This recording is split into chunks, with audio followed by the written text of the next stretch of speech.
and also sugar cubes soaked in Armenian brandy. Oh! A bit of booze for you. I didn't know there was brandy in Armenia. There's not much, so it's quite hard to find. Well done. But hold out your plate. Wow. Fabulous. Thing is. Well, thank you so much for having me in Canberra's most notorious home. I found it suspiciously more hygienic than I expected it to. I confess we've cleaned up the house, but the cooking is no better.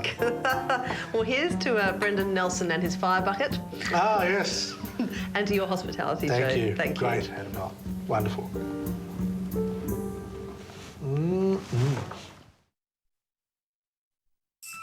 Next, the compelling interview series Keating, and over on ABC2, enter the wonderful world of gaming on Good Game. Shows where I am. Looking for love. Hi, I'm Micah. I'm new to Sydney and I'm here to meet new people. The smartphone dating revolution. I think it takes away the wonder or the magic of meeting somebody. That's tomorrow night, 7:30.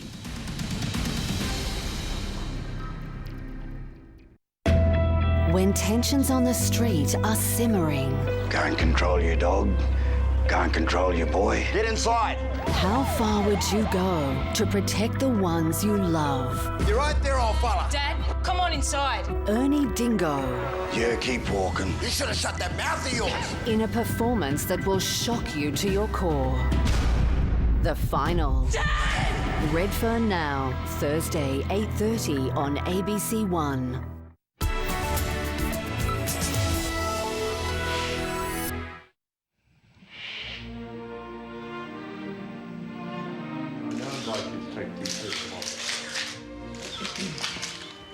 I, Paul John Keating, do swear that I will well and truly serve Her Majesty Queen Elizabeth II, her heirs and successors according to law in the office of Prime Minister.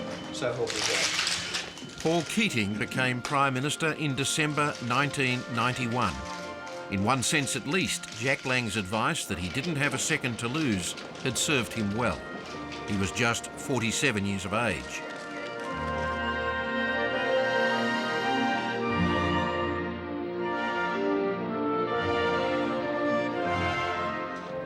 But he had little more than a year to make Labor competitive again before the '93 election against John Hewson and his big fight-back agenda. And this time, Keating had to rely on his own popularity, not Bob Hawke's. You'd waited a long time for the power that only comes with one job in this country, and you finally had it. How clearly did you know what you wanted to do with that power? Oh, I'd say very clearly. I thought about it a long time, and I'd thought about it really right from the period of the beginning of the government in 1983. You see, I always thought Australia could be a great country, but it had to have a different idea of itself. That is, an efficient, competitive, open, cosmopolitan republic integrating itself with the Asian region. You see, I'd given the country a new economic engine, so what I wanted to do with Prime Minister was repoint the raft to the area of opportunity and our ultimate security, which was Asia. In other words, we found our prosperity in Asia and we found our security in Asia, not from Asia. That's why I thought we had to be a republic. I thought we had to come to terms with our indigenes. We couldn't approach the region, the indigenes of others, like the Indonesians. Oh, by the way, we treat our indigenes pretty badly.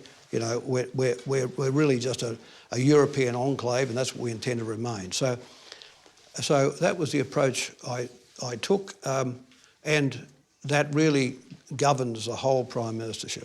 Why did you move so quickly to introduce issues like a new flag and a republic so early in the piece? Well, part of it came with the Queen's visit. She came in February. I mean, I had all of these visitors, you know, the President of the US, so quickly after I became Prime Minister, and as it happened, a well-planned visit by the Queen. And you might have noticed that the Liberal Party, when I made the speech, which was unexceptional, about saying that we have to be a more independent state, just as Britain finds its place in the European Union, in its construct with Europe, We too have to find our place in this part of the world, and the links between us will change, and the sort of cultural loyalties to the monarchy will change. Well, the Liberal Party were outraged. I come from a similar background to Paul Keating. We were taught to show a bit of respect, and I think that was an occasion to show respect. The Queen, of course, was fine about all this, no problem at all. So then I lifted the bar on them. When I was told about I didn't learn respect at school, I tell you I learned one thing. I learned about self-respect and self-regard for Australia. Not about some cultural cringe to a country which decided not to defend the Malaysian Peninsula, not to worry about Singapore, not to give us our troops back to keep ourselves free from Japanese domination. I said, well, you know, you're the same people who went and took your knighthoods from them. You know, when does it ever occur to you people that we ought to be pursuing our own independent foreign policy? And of course, you might recall that then I went to Papua New Guinea and to Kokoda. And I wanted to make the point that Gallipoli looked back at Britain, whereas Kokoda looked to our independence. So when you kissed the earth at Kokoda on Anzac morning, was that premeditated or spontaneous? Spontaneous. It was spontaneous to make the point. I wanted to shift the Anzac legend, you know, and to make the point about the bravery of what were basically young men militia in Kokoda, and to regard it as a solemn place, as a solemn event. Thank you for helping our people in the war. Thank you for helping this man. Was that an emotional moment for you, a genuinely emotional moment? I know that your family had almost a shrine to your Uncle Bill, who died on the death march from Sandakan in Borneo in World War II. Yeah, well, he died in March 45. They marched them from Sandakan to Ranau and shot them and bayoneted them as they fell over, 2,000 of them. And of course the RSL wouldn't hear about it. They wouldn't say this, but the implication was they were kind of cowards. You know, they weren't up there in the big battle. They weren't shooting the 303, so therefore they were sort of second rate. And this drove me nuts, you know. So when I mean, the bravery of people on the Burma Railway, Sandakan, Singapore, Changi, was such that I thought on the 50th anniversary it was time to speak the truth. And the truth could perhaps best be demonstrated in that big event in Kokoda. At the same time, it was as if you couldn't acknowledge Gallipoli at all. You've never visited Gallipoli, is that right? No, and I never will. Why not? Because the Dardanelles campaign was ill-conceived from the beginning. You know, but the worst thing is this, Kerry, the notion that the country had to be reborn there is just the greatest piece of nonsense ever, that we find that the country finds its soul. In other words, forget the development of the Federation, forget that we now have a unified country, the great Australian experiment up to 1914, none of that matters. What matters is how we behave in some poorly executed campaign in the Middle East. But couldn't you find it in you to go once simply as an acknowledgement on the Australian effort there, the loss of life, the courage of it? The courage of it. I accept the courage of it and the loss of life. You could have gone there once and said all these things. And what's more, in Flanders, you know, on the sort of Western Front in Flanders, where the losses were just shocking, Australian losses were shocking. But the notion that we had to be reborn and find ourselves at Gallipoli is such a shocking condemnation of all that we had created here and all we stood for, and yet people today still go on with it. But did you discern any evidence in the national mood when you became Prime Minister that Australians broadly were fretting about the national flag or fretting about the fact that they were still tied to the constitutional monarchy? Well, it's the leader's job to paint the new horizon. That's the point. You see, the possibilities of seeing the Republic into place were exceptionally high. It was never true that we were battling all the time in a minority situation. I'd say, had Labor won the 1996 election, then we would have gone to the referendum and we would have had a republic. As it turned out, John Howard won. He had a convention, buried it, finally had a referendum and it lost. Now, I guess it was one thing for you to float this as a part of what you saw as an important direction for Australia to head in, but it was quite another to decide that you were going to firmly place it on the political agenda and make it a real political issue. Even your own office was divided on this. Well, they're called risks. And you take risks and you burn up capital to get the nation set properly. And I was prepared to take the risk in that poll. In December 1992, I gave the Redfern Park address where I admit to the Aboriginal community all of the factors in the disposition. If I was playing safe, I wouldn't have done the Redfern Park speech. I wouldn't have said, we did the murders, we brought the alcohol, we took the children from their families. I mean, I wouldn't have said these things. And I would never have proposed moving to a model for a republic. But the country needed the cleansing. The country required these changes to have been made. You had 12 months to restore some economic credibility in the teeth of the recession before the election. Inflation was now flat thanks to the recession, but more than 1 in 10 Australians were unemployed. It was climbing up to the million. Yeah. Within 2 months, you came up with an economic statement that you called One Nation. Yeah. Now, how was that going to fix the economy? Well, it was a classic Keynesian response. That is, as private demand had fallen with the recession and with the high interest rates which attended it, we had to lift public demand. And the whole budgetary expansion of public demand was the whole point of the One Nation package. Urgent and quick spending did kickstart the economy. It did kickstart the place. By the third quarter of 1994, 2 years later, the economy was growing at 5%.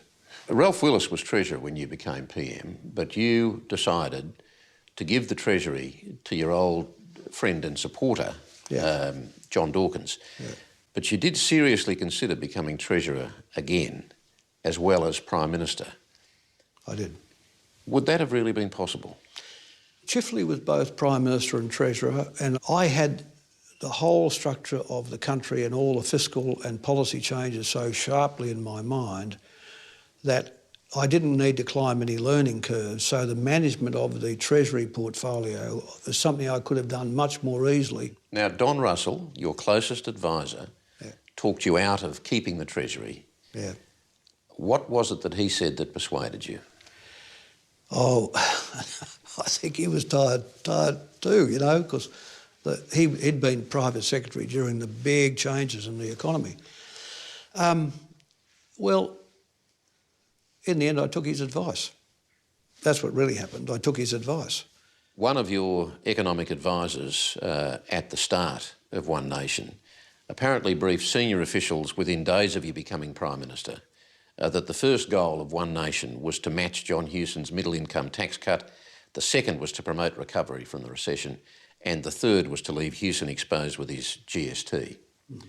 But the bottom line is, the tax cuts weren't going to kick in until 94 and 96 originally. They weren't there to bust the recession. They weren't part of the anti-recession measures, were they? No, this was further out. But they were there to neutralise John Hewson and isolate him with the GST. Neutralise his tax cuts and isolate him with the GST. They were. 1 year later, post-election, John Dawkins said One Nation was your baby, the forecasts were exaggerated, and he had to live with the consequences. Well, we all have to live with consequences of budgets, and you know, because in the modern age, look how typical now. I mean, budget forecasts can be out of whack 6 months after they're presented, 3 months after they're presented. The One Nation package was delivered in complete good faith, and it did present problems when the revenue died. In the election campaign, I recall saying that we may not be able to pay the tax cuts on time, but it got reported, but not widely reported, but the tax cuts were not widely reported. That's the point. After the 93 election, John Dawkins wanted to walk away from the LAW tax cuts, didn't he? He said, well, you know, you can either take my changes in the budget or I'll go. And what they'll say is, you know, you're not up to the changes anymore and I'll walk away and you'll be left with a sort of smouldering wreck or smouldering heap. Now, what John meant to do was a good thing. John meant to do the good thing. That was to consolidate the budget for certain and earlier, right? As a Treasurer, in a way, I can't criticise him for that. But you've got to be politically sharp too. I mean, you've got to stay on your feet. In this game, you have to stay on your feet.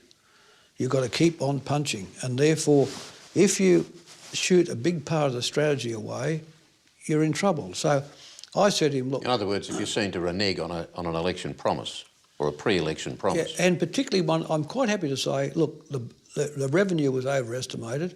We can't do the 2 tax cuts, but we can do one. And we'll put the other one back, which is a big, you know, if you're the Treasurer, that's what you want the Prime Minister to say. I was prepared to say that. But he wanted to have all these indirect taxes in there as well. Increases. Increases. I knocked a lot of things out. There was a lot of horror stories in the things that didn't get there. But the stuff that got there got me the biggest cabinet caucus problem I'd had, either as Treasurer or Prime Minister. As you drove to the National Press Club to make your speech in July, announcing that while one tax cut would be brought forward, the other would be put back, you told Don Watson in the car that if Dawkins didn't calm down, you'd have to knock his block off. Yeah, well... I assume you meant that figuratively, not literally. Well,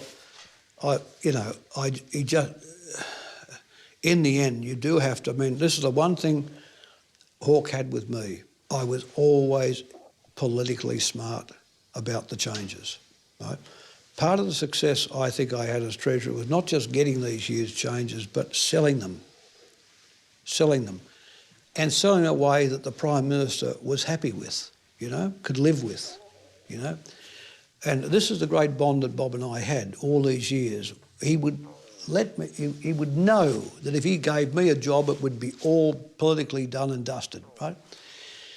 John was now threatening to upset that for me, and he could only go to a certain point, and I would have had to knock his block off, you know what I mean? Meaning? I mean, I'd have to put him in his place and say, look, mate, we can't do this. We just cannot have this, you know? And he yielded. In the end, he did yield. We did reach a compromise, but the compromise was most unsatisfactorily publicly portrayed. And I don't think, I'd have to say, I don't think after the 93 budget I had any great prospect of winning the 96 election. You clearly set out in your first year to use the Parliament as a key forum in which to get the better of John Hewson. How did you go about that? You can't win in the country unless you can win in the House of Representatives. You can't be persistently behind in the House of Representatives winning in the country. I have to throw these guys in the corners like rag dolls, you know? And that's as it should be if you want to stay on top and in charge. Are these things that you've thought out in advance, or were most of these things spontaneous? Some were studied insults and the others were spontaneous, you know. Like, for instance, when John Hewson said, if you're so confident of your position, why don't you call an election now? And I had only a millisecond to give the answer, and I said... The answer is, mate, because I want to do you slowly. I want to do you slowly. I know, there's got to be a bit of sport in this for all of us. There's got to be a bit of sport in this for all of us. And in the psychological battle stakes, we are stripped down and ready to go. But this, of course, was always a two-edged sword for you, wasn't it? Because while you might have had the psychological advantage in the Parliament, there were a lot of people out there who fundamentally, every 3 years, had your fate in their hands. And a lot of those people were not liking the vision of you throwing these people around like rag dolls, as you put it. Yeah, but the point was, I got the changes over, you see. I got the changes. Had you come to accept that by now that while there was a solid minority of people who loved you and were passionate about you, there was also an equally solid minority of people who hated your guts? Well, I lived in sweet equanimity about all that, Kerry. Never worried me a bit.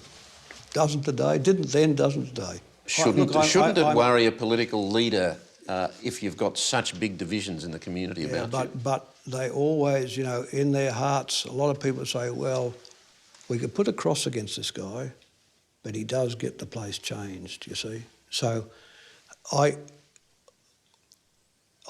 was more interested in their appreciation and respect than their love. You'd already kick-started your foreign policy agenda to bring Australia closer into an Asian focus in your meeting with President Bush. You then moved quickly to make Indonesia your first visit overseas. Why Indonesia?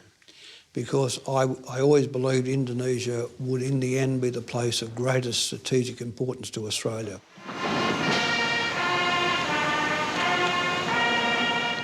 And we'd virtually had no relationship with them. Most Australian Prime Ministers had their first overseas visit to the White House. I wanted to break that tradition, to make the point that I regarded Indonesia as a supremely important country and that I would go there. In every strategic briefing an Australian Prime Minister had from Foreign Affairs would all begin with this sentence. Paragraph said, "The election of Suharto's New Order government was the event of greatest strategic significance, positive strategic significance to Australia in the post-war years." And this was true. You were subsequently criticised for being too close to President Suharto, even subservient to him. Yeah. What informed the way you actually presented yourself to him, the way you treated him in your dialogue? The conversational protocols in Asia are very polite. This idea that we pride ourselves on frankly speaking, they don't frankly speak in Asia. What was the frankest you got with him? I had sharp moments with him over East Timor, one where he excused himself to go to the toilet, but where Mr Widodo, his interpreter, said to me, "I think the President's given you a signal that this discussion has gone to the point where he can't bear it any longer." You know, I took within the limits of Javanese politeness, I took the whole Timor thing right up to him. Not that we ever got any credit from the East Timor lobby, of course. But at the same time, I was always determined that I would never let the relationship fall hostage to Timor. It turns out Suharto, as one of the leaders of the non-aligned movement in the Cold War, had been locked out of big discussions about the shape of the world. And when I got there talking about him being engaged in a potential development of an APEC leaders meeting and him being one of the central figures, and yes, we might be able to pull the United States in, and yes, we might be able to pull Japan and China in, all of a sudden his eyes lit up because he'd been sitting there just managing Indonesian problems for 30 years. All of a sudden he's getting engaged by the next door neighbour about the state of the world. I wonder how easily you were able to dismiss the dark side of President Suharto in seeking to establish this relationship, in embracing him so personally. He had personally led a bloodbath against the Chinese communists in 1965, which ended with the slaughter of more than 500,000 Chinese people, men, women and children. Yeah. And he was notoriously corrupt at the expense of his people. How easy was it to dismiss those things or put them to one side? The thing is, but he was unambiguously the President of Indonesia. I mean, what do we do in Australia? Sit it out and say, oh, well, we will just blot Indonesia out for 50 years? The relationship we have today with this very important state, underneath it sits that core of goodwill I created with Suharto and Suharto created with me. And frankly, without him, I would have had no chance of getting George Bush or Clinton into APEC, none. Without him, I wouldn't have got Miyazawa in Japan. Miyazawa, Prime Minister of Japan, said, "You get Suharto, I'll come with you." And what was your next step from there? China? Then China was Li Peng. Li Peng. God, he was a tough guy, Li Peng.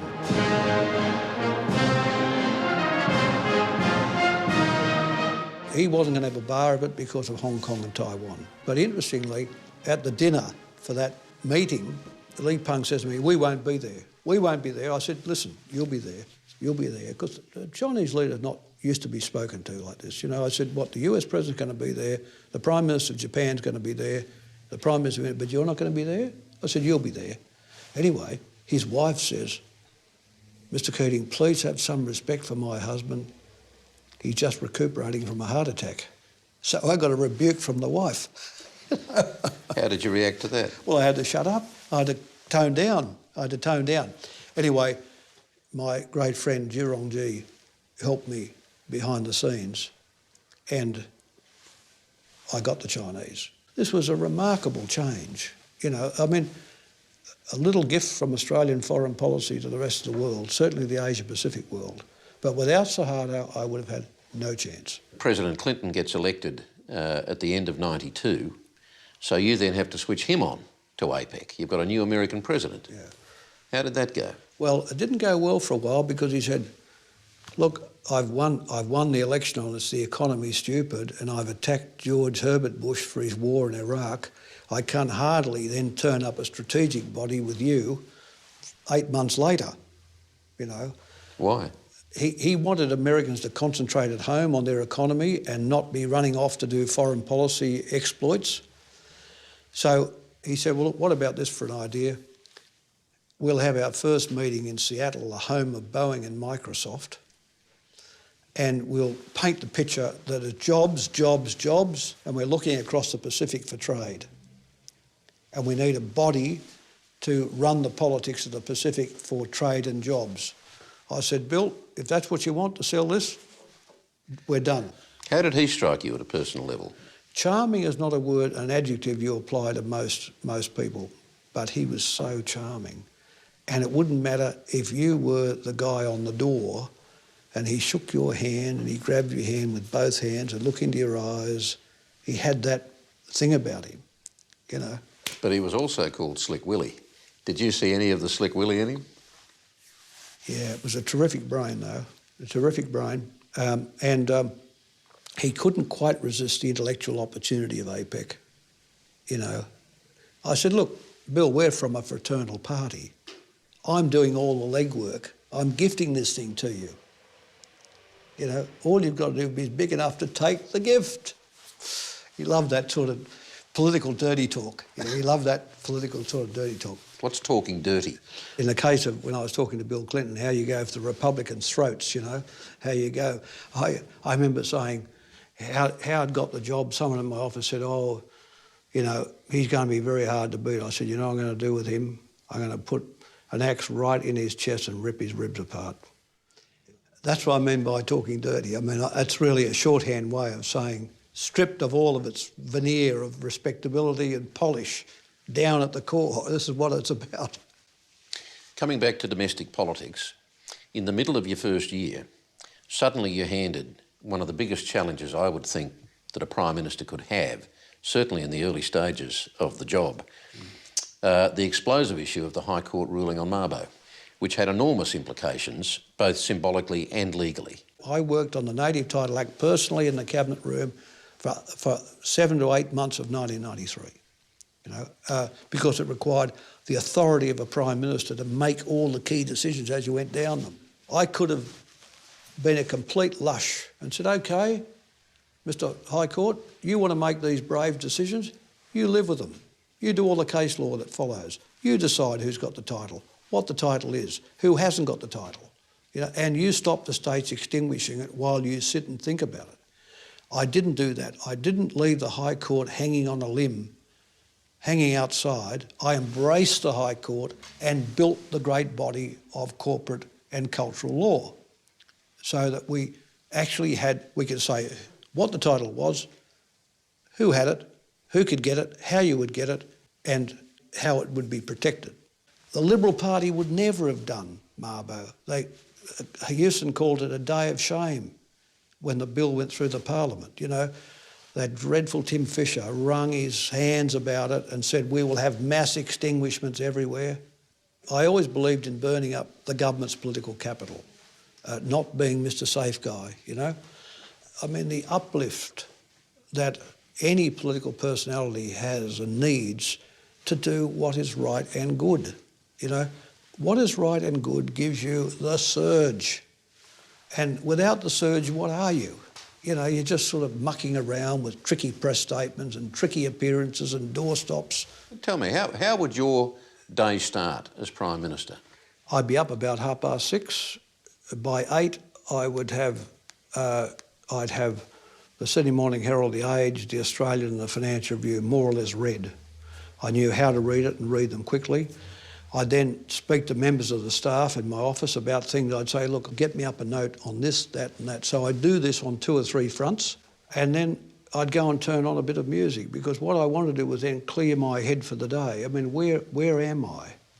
Where is the big ship of state heading? You know, I don't want to get sort of caught up in just the minutiae of things. I don't want to be pushed around by the journos either. I want to know where I'm going. And so I'd put things on which would very quickly take me into another world, you know.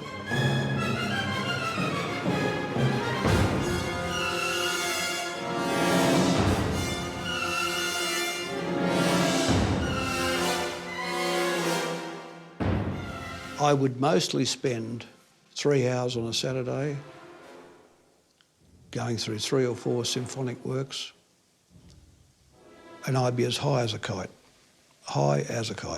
mad. I'd do anything, you know. Nothing was beyond my grasp when it was over. You know, I'd be up there pumping away. I think, yes, you know. And all the stuff I thought I couldn't do, I'd just knock all that down. I'd ring Russell up and say, look, we're going to knock this off. We're going to do this. We're going to do that. We're going to do. See, you've got to have the wellspring, the pump working. You know, the pump has to keep working.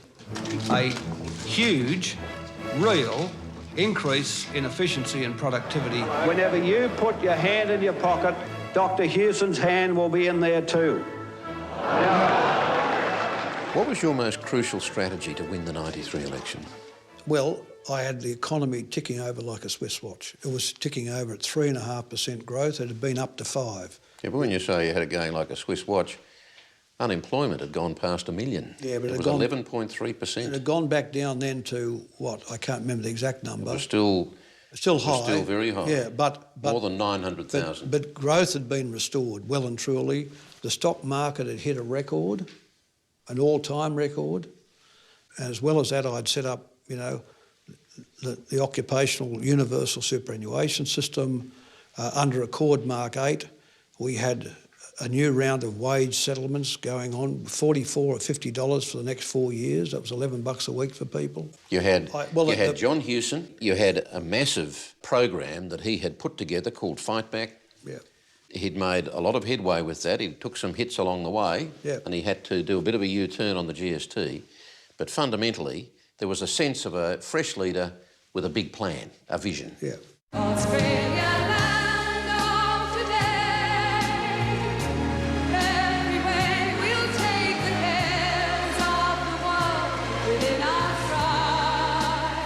Well, Fight Back is much, much more than the GST.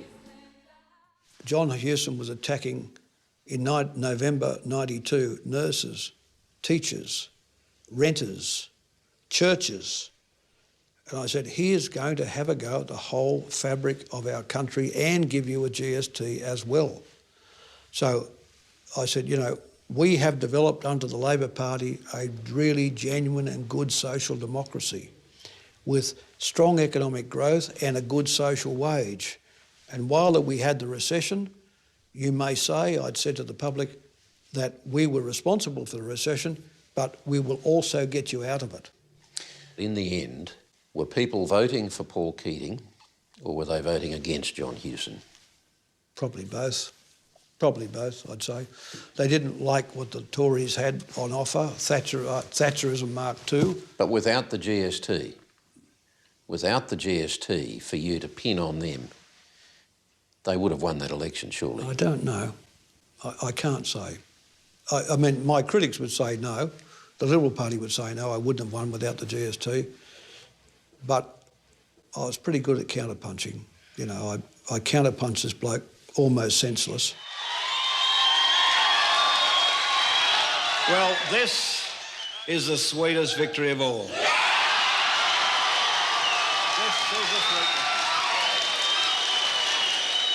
This is a victory for the true believers. Do you understand how some others have seen that speech as an expression of hubris on your part? Well, is it being seen to celebrate the victory rather than accept it with restraint? Well, I didn't want to accept it with restraint. I did want to celebrate it. That's the fact. The fact of it. I mean, I wanted to give the Labor people a victory that they'd urged and earned, you know. After the 93 election, one of the first things you singled out for reform was a century of tradition in industrial relations. Why did you need to turn the fundamental industrial relations system upside down? We had, through the Accord, induced by wage restraint, aggregate wage flexibility down, and when it had to go up, modestly up. But we had no within-sector flexibility, and we had no workplace flexibility within that.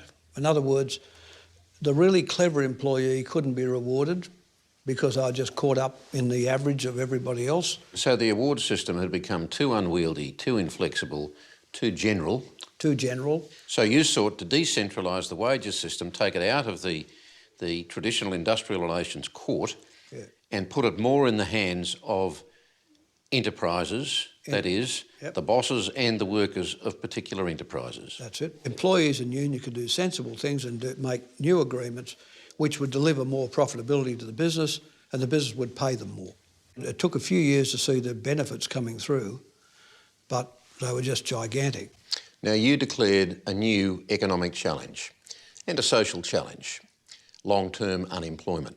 Partly it sprang from the recession, but partly from the sharp decline in manufacturing. Middle-aged men with few skills for a new economy. Now, what did you use to deal with that? As unemployment had risen, we found that long-term unemployment had risen markedly. That's people over 6 and 12 months unemployed. And so what I thought we needed to do was to completely change the way our labour market policies worked and the interface with the social security system. So we developed a whole new program, I think the first in the world, called Working Nation. And the essence of Working Nation was a kind of a contract that we would take the long-term unemployed and we would offer them a job place and a job subsidy, providing they took the work. In that context, we offered to case manage each particular person over 12 months unemployment, make the effort of managing their life back to employment. One of your early mentors, Max Walsh, described Working Nation as, quote, field of dreams management, a dangerous road paved with good intentions. But you recognise the irony, don't you? Keating the cutter, the rationalist reformer, was now Keating the Keynesian spender, Keating the deficit man.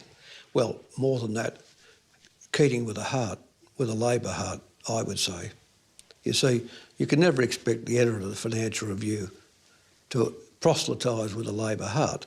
You can expect them to talk about all sorts of things, about the budget balance, but not the real social cost of these kind of changes. What evidence is there that Working Nation actually worked? It was very successful, Kerry. After about 18 months, we'd had a big decline in long-term unemployment, a big decline. In fact, the Blair government picked up the whole notion of case management and the whole essence of Working Nation when it came to office after 1997. In May of 1994, John Hewson falls to Alexander Downer as Liberal leader. Downer had no great public profile, no popular base, and yet your popularity and Labor's took an immediate nosedive. Now, why do you think that was? What was that saying? I think the public was saying, I think the government's been around probably too long, and the moment there looked like a fresh face in the opposition leadership, you know, we went down, as indeed we went down when John Hewson appeared 2 years earlier. But your personal popularity took a plummet too. True, but the odds are against you. When you are in our 5th election looking for number 6, that's, you're looking for 16 years, 4 consecutive presidential American terms in a row, you are stretching the friendship. And here's something else that didn't help you. Growth had now hit 5%. And in August, your old partner and friend from Treasury, Bernie Fraser, who you had made Governor of the Reserve Bank, hit you with the first rise in interest rates for 5 years. Yeah. That must have been a killer, politically, still with people burning from the recession. Yeah, I think that was the thing in the end that probably knocked us down. Knocked you out. Knocked us out, yeah. And this is what central banks and governments have to do to kill inflation. The end result, Kerry, was 22 years since of low inflationary growth. Perhaps it might have been a sledgehammer to crack a nut, and we may have cracked the inflationary expectation nut, but I have a great fear that Bernie cracked my nut too. Now, even with those interest rate rises, Alexander Downer as leader had displayed a great capacity to shoot himself in the foot, and he was travelling very poorly, and you finished him off, really, politically, so that by the beginning of 95... That was the job of party leaders, is to finish off the opponents. I mean, this is the way the system works, right? Well, perhaps you shot yourself in the foot by being so effective against Alexander Downer, because in the beginning of 95 you had another new leader, and this one, the wiliest of them all on the Liberal side, John Howard. Now, he was a different proposition, wasn't he? He was, and he had experience, but remember, I had beaten him before in 1987. So I had an idea about Howard, but could I beat 3 opposition leaders in 3 years? I mean...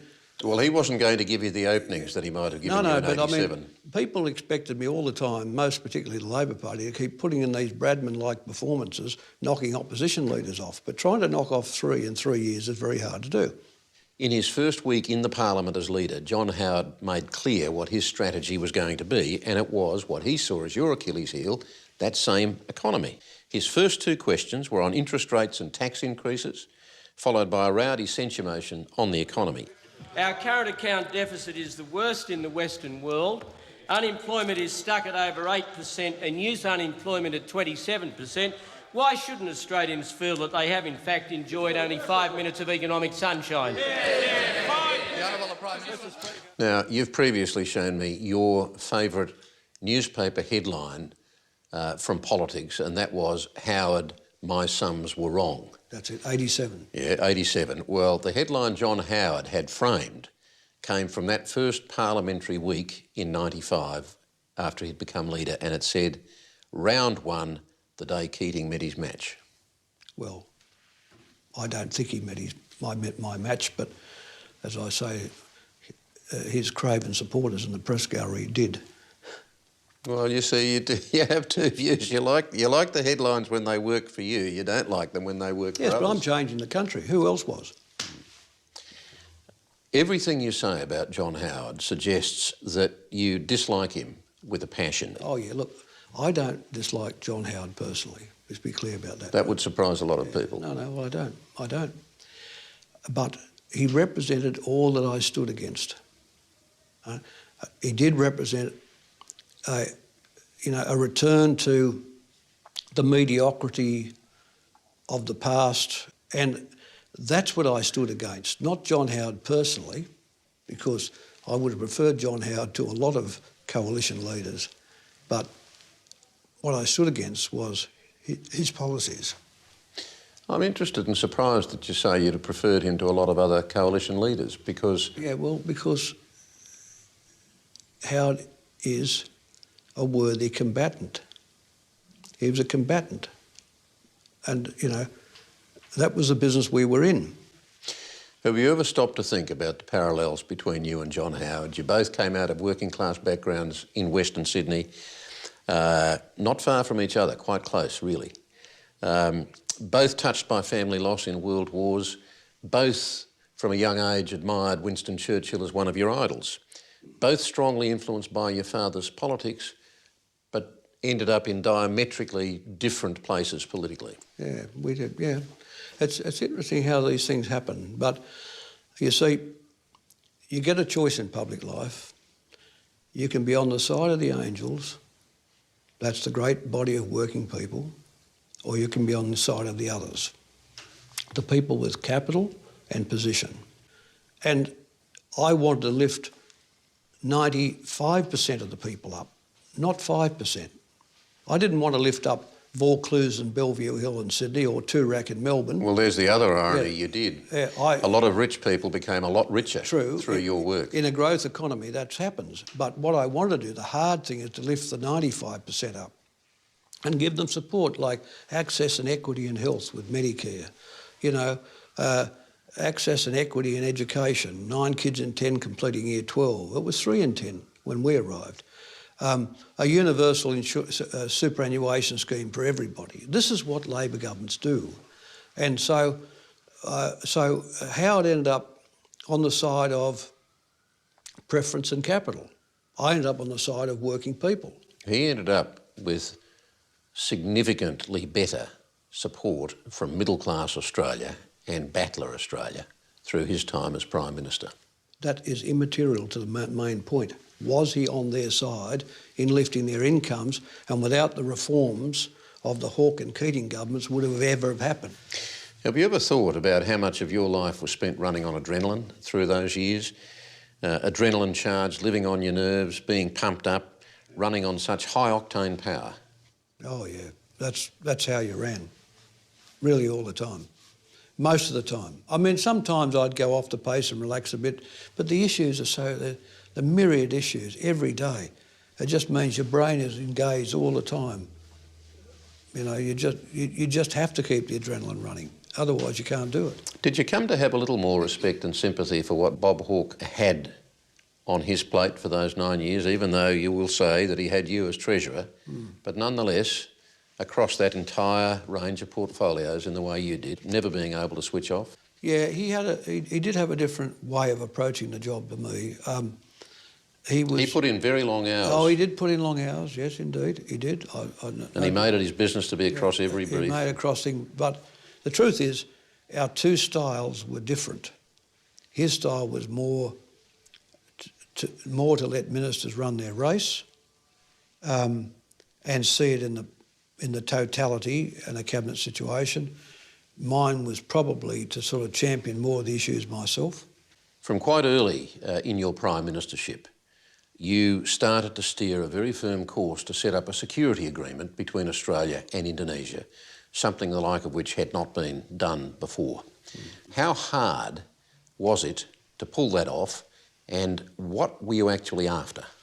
Look, we had the ANZUS Treaty with the United States. The founding basis of our security agreement between the US and Australia is the ANZUS Treaty. The other state, great state, which is of material significance to Australia and governs its security environment, is Indonesia. But we had no such arrangements with Indonesia. So I wanted to put in place a formal structure of consultation between us and a declaration of trust between us that Indonesia had no territorial designs on us and we had no territorial designs on Indonesia, and that accordingly we could consider our position somewhat as one in the event we ran into adverse circumstances. Now, why did those negotiations have to be conducted in secret? If it had been come, no, it wouldn't have happened. Wouldn't have happened. Suharto needed time to get around all the forces in Indonesia to bring a thing like this off. And we thought after a while he'd dropped it altogether. But he came back to it of his own volition and he said, by the way, your proposal of a year or more ago, I've thought about it and I think we can advance it. Do you think that the value of that agreement was understood at the time by the Australian people? Importantly, it was supported by John Howard and his then foreign policy spokesman, Alexander Downer. I don't think the public might have understood it as certainly as I understood it, or the government did, but it was a great asset for Australia. And the great tragedy, of course, was in the fracas over Timor between John Howard and President Habibie of Indonesia, the president who followed President Suharto, abrogated the treaty. So it's like us losing ANZUS. Now, this was all in your last year of office. And Paul Kelly has written for March of Patriots that late in 95, your speechwriter Don Watson sent a distress signal to your old right hand Don Russell, who was then Australia's ambassador in Washington, to come back and help get the ship back on the road, as he put it. He said Russell found, quote, Keating hemmed in and isolated. He was absorbed in the issues close to his heart, the Republic, Mabo, the arts and foreign affairs. The government got little credit for growth in the economy or for its array of social welfare programs. Did he say those things to you at the time? Oh, he did. And of course, Don was famously, my most effective private secretary. And of course, coming into an election, to have him back was, of course, a godsend for us. And he thought like I did. I mean, you could put two of us in two separate rooms and give us three problems and the answers will be the same. Yeah, but see again, Kelly says, quoting Russell, in Russell's view, Keating had dressed as a Labor traditionalist to beat Hewson in 93 and forgot to reposition after the victory. Russell was adamant Keating should have come back to the right, but he didn't. In terms of the iconocrats and bleeding hearts model, it was too much bleeding hearts. This was no way to beat John Howard. Well, you can say that, but then again... Well, no, he said that. Yeah, well, OK. Well, Don Russell said that. Yeah, the man who thought just like you. OK, but you get one chance to do something about native title. You get perhaps one chance in your life to do something about a republic. You get one chance, your chance, to build pieces of political architecture in the Pacific. I wasn't going to give those up. Through 95, according to journalist Pamela Williams in a book she wrote after the 96 campaign called The Victory, caucus and cabinet colleagues were becoming frustrated with a sense of disorganisation in your office, that you were coming to meetings late, going home early sometimes still in your pyjamas at the lodge at midday. Oh, that's nonsense. That's nonsense. That was all stuff given to her by Gary Gray. I mean, look, Gary Gray and I ended up with no relationship at the end of the 96 election, I went to the election with no support from the party office. And why do you think they wouldn't support you? You know what they were saying? Look, that silly Prime Minister thinks he can actually win. Look, we know he can't win. The numbers are against it and we're not going to destroy our coffers spending money. What we should do is preserve the money now, have a minimum of losses, and we come back the next time round. I used to call Gary Mr. Two-Step. He was always going to win in two elections. You can never think of winning in one go, one snatching the victory. On the other hand, he called you Captain Wacky. Yeah, well, he was definitely Mr. Two-Step. He would never go out and go, whack, let's try and win this. Gray was on the record of being critical of the way I ran the office. I mean, God, if he'd have been party secretary under Churchill, he would have found Churchill getting out of bed in the morning, firstly after he'd read the papers in bed, having his butler draw a bath for him, and then getting back into bed till midday. That's the way he ran. That's the way he ran the Second World War. Politicians come in three varieties: straight men, fixers, and maddies. Thatcher was a maddie. Charge in and get it done. I mean, not that I want to be included in any company with Thatcher, but I am certainly a maddie.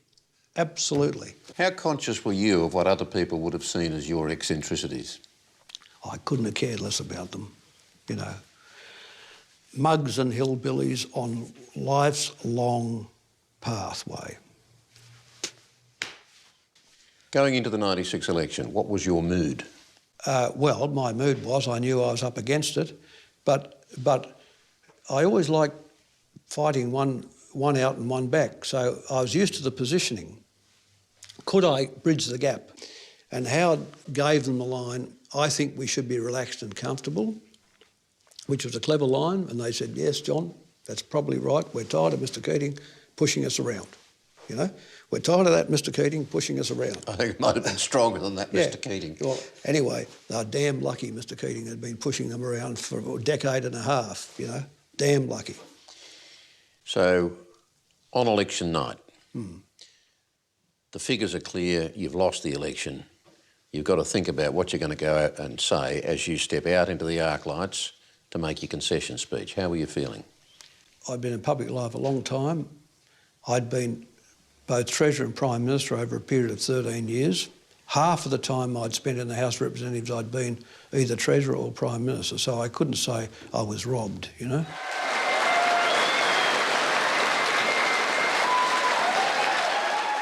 It was a different mood, certainly, to the true believers of '93. Yeah, I knew I would be facing a defeat, and I made what I hope was a generous speech to the opposition and to my own party and left. I take this opportunity to congratulate John Howard. I wish him and his government well. And there you see the end of an era that began 13 years ago, the Hawke era, the Keating era, and now the beginning of the Howard era. You were clearly proud of your record, but in the end it was John Howard, the man you'd once dismissed as the Bowser boy, who brought you down. We all get carried out in the end, Kerry. Even John Howard got carried out by Kevin Rudd. He even lost his seat of Bennelong. We all get carried out in modern political life. It's just a matter of, in the end, they catch up with you. It's a matter of what sort of a trail you can blaze and with what sort of elan. You, of course, left John Howard and Peter Costello with a potent political weapon, as John Howard had left you a potent political weapon, and that was the deficit that you left behind you. Labor became very defensive of the Keating legacy. That's right. Under Kim Beazley and Simon Crane. Labor was, that's the point, they were not good at combating it. Why did it go into deficit? Because of the recession. And if John Howard and Peter Costello did not a thing, had just brought in a neutral budget in 1996, it would have been back into surplus 2 years later. 2 years later. Because the natural stabilisers, I said at the time, the budget will simply whir back into surplus, just like a machine. You could hear it grinding away. It'll just simply whir back into surplus as revenue picked up from growth and costs dropped as people went off unemployment benefits. So in other words, the big bogey of the deficit was only a bogey because the Labor opposition was unable to explain its naturalness and the fact that it was supporting an economy still in the process of an extended recovery. I want to move to more personal things now. You've said that Bob Hawke came to be pathologically narcissistic. You don't think there was anything of Narcissus in you? Oh, I'm a complete shrinking violet compared to Bob. Put Bob to one side. Did you see any of the Narcissus in you? I've got a healthy ego and I've got a lot of earned confidence. I used to say in the cabinet room, confidence is not like a can of Popeye's spinach. You can't take the top off and swallow it down. You know, confidence has to be earned. But once you have it, you have it. And then you can judge. Sometimes confidence can bring arrogance. It can, but it mostly gives you judgment and the ability to craft things that people without the same degree of experience and confidence really wouldn't either comprehend doing or be able to do. So I think as an effective political leader, you need a large measure of confidence and judgment. You've said that the sum of the parts of Cabinet are greater than the individual efforts of any of you. Yeah. Do you think that might also have been true of you and Bob Hawke, your partnership with Bob Hawke, that together you were a greater force than either of you were apart? Probably that's true. I'd agree that's true. You've said in the past that he envied you. That may be true, but don't you think that you might also have envied him, his popularity, his charisma, that phenomenal connection he had to the people? Well, I don't think I ever envied it in him. I just wanted him to sort of spend the capital all the time, you know. I was sort of always interested in the thrill of the chase and doing the things, and I think that's where we did find, together we found common cause. You know, finally, of course, it came to an end.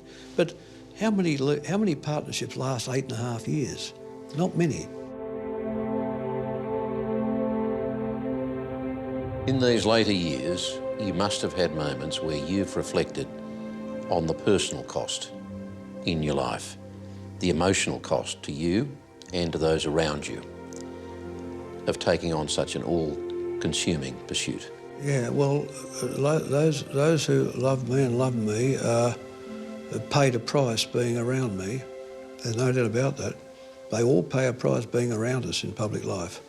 But in the end, in the crucible, in the furnace, what is it all it's about? It's about them. That's why You know, in other questions in this interview, Kerry, you've talked about the public and your relations. I always shied away from from phony, what I thought were phony inclinations towards the public, to say things that they might, to sugarcoat things, to give them a sugar moment, where in fact the earnest soul does the really important things, you know. Neville Rand said once when he was Premier of New South Wales, you could never afford as leader to get too far ahead of the mob. Yeah, I despise those kind of remarks. I despise that attitude. I despise those kind of remarks. They stood for everything I stand against, you know. I used to say this, when they were handing out continents, not many people got one, but we did. And here we are, you know, this massive place with 23 million of us, now aligned to the fastest growing part of the world. Our biggest issue, the biggest issue facing Australia today is a psychological one. Do we want to be in it? Do we really want to be in it? And we have to be in it. Paul Keating, thank you. Thank you, Kerry.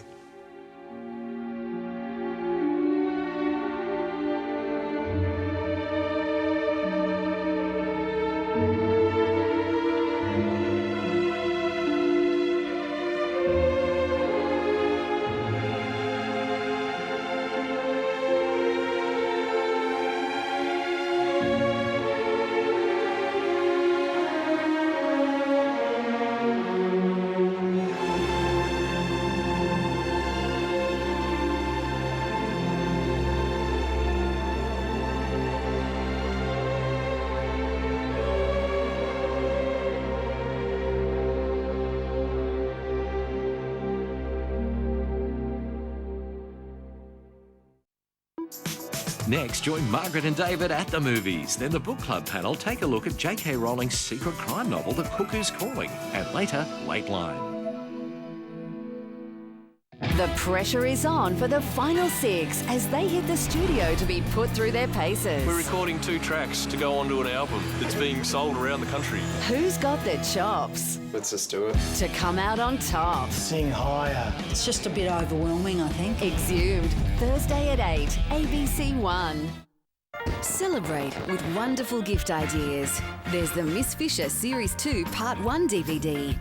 Anthony Callea's latest CD, This Is Christmas. Dance Academy Series 1 to 3 DVD box set. Cook, the new biography of Captain James Cook. The acclaimed Black Caviar illustrated book. Or the Gigalosaurus large plush doll. Get Christmas all wrapped up at your ABC Shop, Centre and ABC Shop online. Tomorrow is... BFFs, I reckon. On ABC 1. At 8:30 QI. It's time to push some service down the aisles and some scenery past the window. Then at 9, Adam Hill stands up live. I'm loving it. I'm out raving. I'm having a great old time. All right, come on. Followed by a moody Christmas at 10. Hey, Mr. Meaty, you rip people off and you're not even sorry. Tomorrow on ABC 1.